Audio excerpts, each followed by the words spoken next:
I now turn back to our paper speakers and to Harrison Moore. Harrison is a second-year undergraduate student reading linguistics at Trinity College. He's the proud owner of an American citizenship and the Union Social Events Officer-elect. He won the right to speak for open audition. Harrison, you have the ears of the House.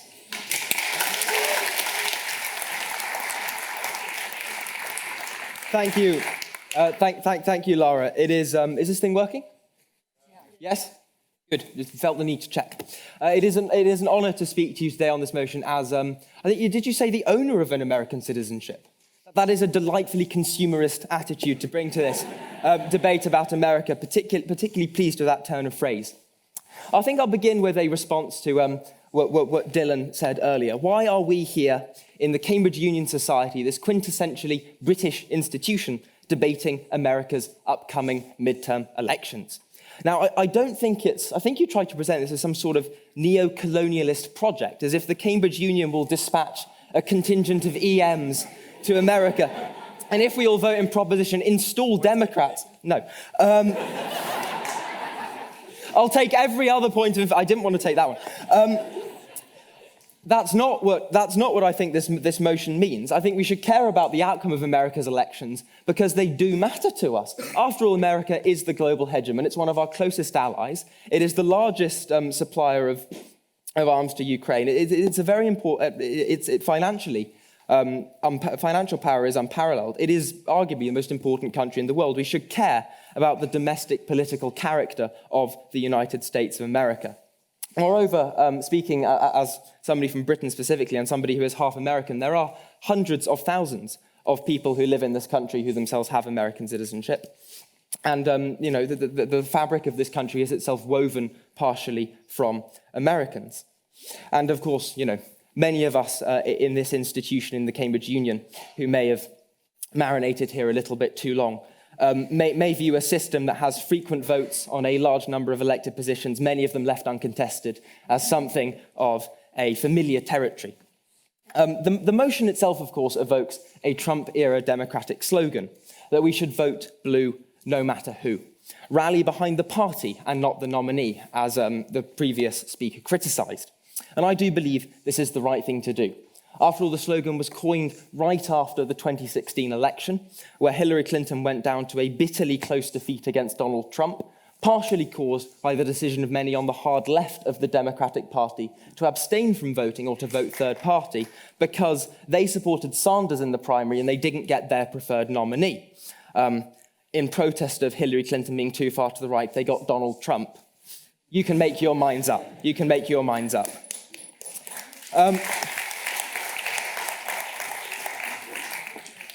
This speech is mainly aimed at those naturally predisposed to vote for the Democrats, people who perhaps see themselves as leaning left, but want to be seen as being above partisanship, as being neutral observers of current affairs, people who want themselves to be seen as objective, and so they're going to vote in abstention or even in opposition, because perhaps there are moderate Republicans, Brian Fitzpatrick maybe in Pennsylvania's 1st District, maybe David Valadao in California's 22nd, people who could win their vote. But this is completely wrong. At the end of the day, you are voting for a party, not a person, because a party will control each chamber of the US Congress in the federal level, and we'll get to the state level in a minute, starting with the federal level.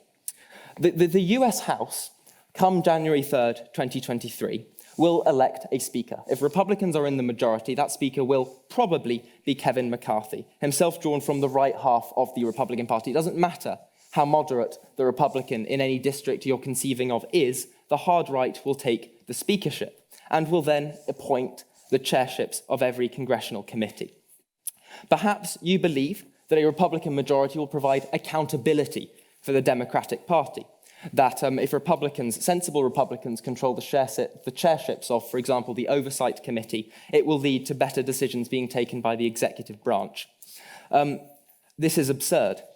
After all, the Republican Party have put on the House Oversight Committee a man who a couple of days ago posted a meme accusing Paul Pelosi, who was recently attacked with a hammer, of engaging in a gay LSD-fueled hookup at the time of his attack. These are the people who that party want to put in charge of oversight of the executive. The House Judiciary Committee's Republican wing recently released a 3-word statement, which I will read to you in its entirety. I hope you have the time. It reads, Elon, Trump, Kanye. The Judiciary Committee. This is not sensible accountability. This is not checks and balances. This is not a party that we should embrace as a serious alternative in a democratic system. But in addition to Congress's role in oversight, Congress, of course, is also the origin of legislation. There is a weirdly entrenched view, right, that bipartisan policy is better policy. That if you get all the best minds in the room, you will end up with better outcomes. It's like imagining if you got Taylor Swift, Ariana Grande, and Kanye West together, you'd write a particularly good song. I'm not really sure I follow. After all, when we have had split legislatures this century, in 2018, the US government shut down for 35 days, costing the economy billions and leading to stock market turmoil because the two houses couldn't even agree whether to fund the US government. In the most recent Congress that was split, the 116th, no major legislation was passed whatsoever. Nothing at all. There were a few COVID-related stimulus bills that were passed with overwhelming Republican opposition. But before that issue came along, the only thing that got done was the impeachment and acquittal of Donald Trump. And this is particularly important at the moment, because after all, there are some things going on in the world, you may have noticed. The invasion of Ukraine, for example. And the United States has up until now donated $25 billion in equipment to Ukraine, which is a wonderful thing and which we should all commend. Now, Kevin McCarthy has said that if they take the House majority, they will cut off this, and I quote, blank check. There are, of course, extremists on both sides, in both US political parties, that believe Ukraine should not be getting as much funding. On the Democratic side, they have been isolated and shut down. When the leader of the House Progressive Caucus wrote to Biden to suggest that they reduce the number of arms given to Ukraine, the letter was quickly withdrawn because of criticism. The Republican Party, though, seems hell-bent on reducing the amount of support given to Ukraine, not just endangering the security of Europe, but the security of the entire democratic world. And now we're moving on to the states, because we've discussed why you should vote for the Democrats at the federal level. Let's move on to this. And I don't believe that just because there isn't a Democrat running in Utah, that counts as not voting blue, no matter who. After all, primaries. Well, I don't want to talk about, but this is the general election. The primaries have happened. They're all, except in Louisiana. But we're not going to talk about Louisiana. But all the other primaries are done. We're talking about the general election. So, the 6 closest states in the 2020 presidential election, 5 of them, the candidates for the Secretary of State, which oversees the running of elections, the Republican candidate has said that they would refuse to certify a Democratic presidential victory. Just let that sink in. Just let that sink in. The candidate for Secretary of State, even in Arizona, once said that if you don't win fairly, if there is fraud, it's not a win at all. He said this on the steps of the US Capitol on January 6th, before he took part in the mob which stormed it. The Republican Party then nominated him to run the elections in that state. In Pennsylvania, a state where my mother was born, in Pennsylvania, the Republican nominee for governor also took part in the January 6th insurrection and almost won a majority of votes in the Republican primary. He was overwhelmingly nominated in a divided field. This is the party. These are the nominees of the Republican Party, the only serious alternative to the Democrats in the United States. Now, I imagine we're about to hear that there are some Republican candidates who do not believe in overturning elections, as if that's the bar.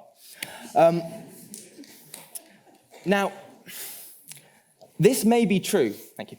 This may be true, but some of these people have still campaigned alongside election denialists. Glenn Youngkin, for example, who won the Virginia governorship last year, has campaigned along Carrie Lake, who believes that 2,000 mules carrying ballots were sent to Arizona or something like that. It doesn't seem particularly sensible of an idea. Even the moderate wing of the Republican Party has decided to acquiesce to the extremists, who are, of course, the overwhelming majority. 140 representatives voted to annul the 2020 election, 140 out of 212 Republicans. This is an alarmingly large proportion.